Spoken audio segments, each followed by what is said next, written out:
Welcome to Revenue Insights. We're joined by revenue leaders from some of the highest growth companies. Together, we explore how they built their revenue teams, the journeys they've been on, and the lessons they've learned along the way. Revenue Insights is brought to you by EBSTA. We're an AI-first revenue intelligence platform designed to help you close more deals, retain more customers, and forecast better.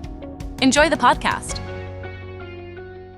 Hey, it's Guy Rubin, host of the Revenue Insights podcast. We pulled together insights from some of the sharpest minds we've had on the podcast in sales leadership, from Popple, EDB, and Acxiom, all sharing their best insights on one critical topic, sales qualification. If you want to improve your pipeline quality, forecast with confidence, and close faster, this podcast is for you. Get even more insights by signing up for the EBSTA newsletter. You'll get early access to our brand new qualification report packed with data, benchmarks, and tactics you can use right now. Are you using a specific qualification methodology? Are you a fan of a BANT or a MEDDIC, or is there a particular methodology that you encourage the team to use when they're qualifying?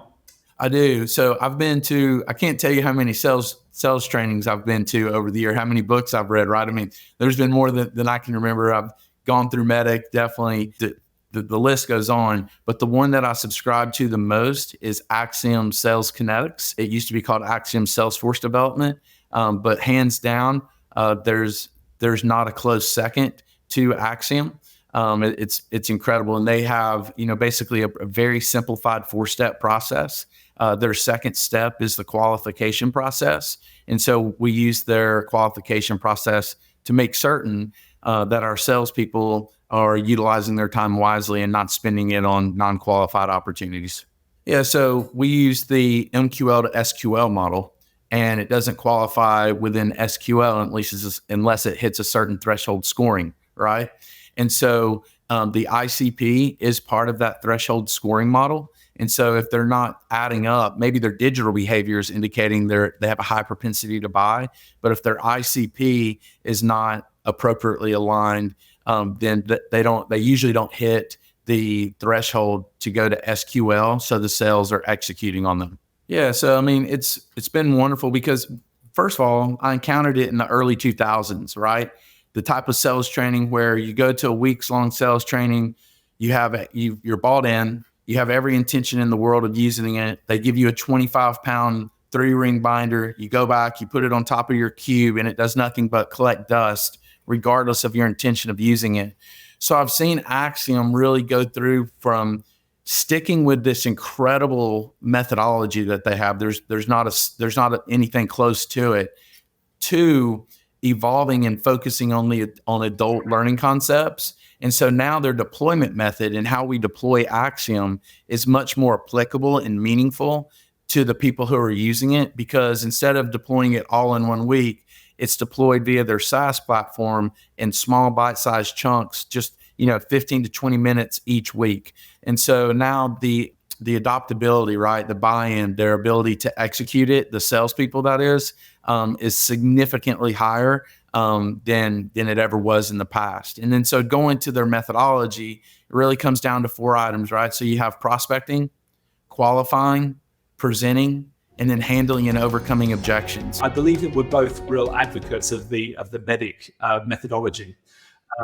So huge fan of giving sellers that structure to really help them understand what good looks like. And how do you ensure that the entire sales team adopts and consistently applies MEDDIC to accelerate that sales cycle and increase deal value?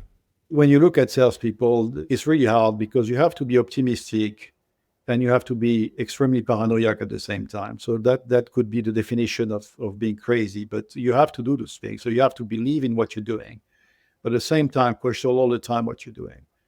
And I think MEDDIC is going to help you get that rational and that framework that also help you materialize really where you are and what are the gaps you have and where do you need to go first, what priority do you need to do? I need to develop a champion? Do I need to make sure I understood what pain I'm dealing with? Do I need to make sure that I meet the guy who's going to sign?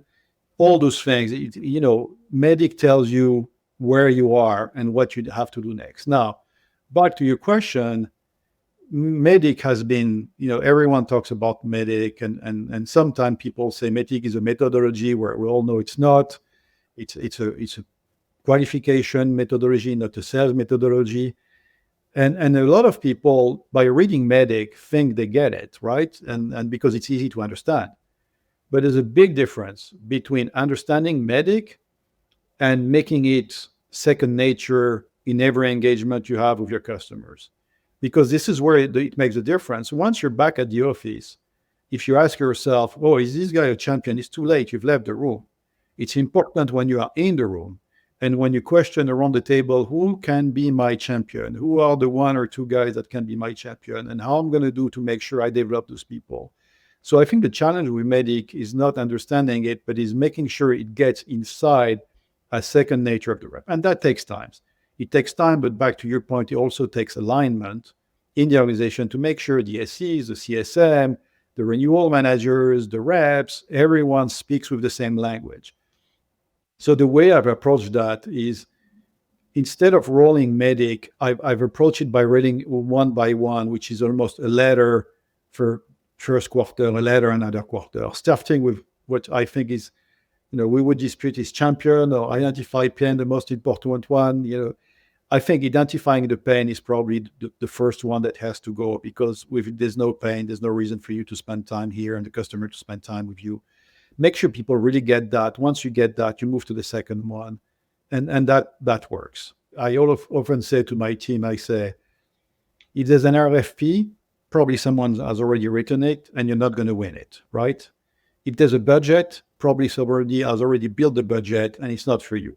So your job as a salesperson is to effectively design the demand, influence the demand, and create that budget, or take the budget from somewhere else. Back to the question you were asking earlier on MEDDIC, one of the big impacts it does for you, it prevents you from working on the wrong things. So one thing we changed this year, we made, when I took over the role, we made validate a really, really important stage. Like everything that goes off in validate, which is stage 3 for us, has to be something we're going to win. So we put a lot of pressure early in the sales cycle. And it does two things for you. One, you stop wasting time and resource on deals you're never going to win. And two, you have more time to spend time on deals that you can win and make them bigger. So really, really back to your point of pushing qualification early, asking all the questions early is really critical. I agree, Guy. That's a really, really good way to look at it. And it does something really, really important that we all see together. It removes the pink color glasses, right? Because you can talk with almost every sales guy when they come back from a customer-facing meeting. It's always amazing. It feels like the deal's tomorrow. And maybe the customer is excited too, right?